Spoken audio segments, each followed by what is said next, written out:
Hi guys, in this video I'll show you how to remove or turn off subscriptions on your TikTok. So as you can see, this is the official app of TikTok, and make sure to update the app and log in with your account. And once you're logged in with your account, so just go to your application of TikTok, and after that just click on your profile section on the right below corner. And after that just click on these three lines on the upper right corner and click on settings and privacy. So once you're in the settings and privacy, just scroll down and find the option report a problem.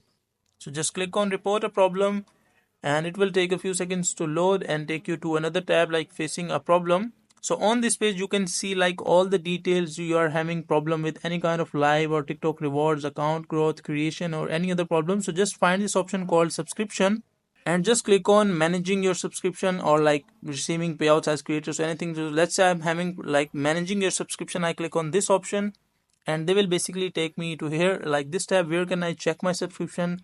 How can I cancel or auto renewal subscription? So just click on the second option. Let's say I choose this one and let it load and click on no. So they have basically answered a few of your questions. So just click on no and click on need more help.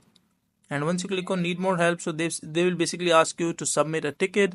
So click on submit a ticket, and once you click on submit a ticket, just write down all the details that I cannot remove subscription on TikTok, I am having issues. And you can also attach the picture or video and send it to the TikTok team, and they will contact you like within 24 to 48 hours and solve your problem.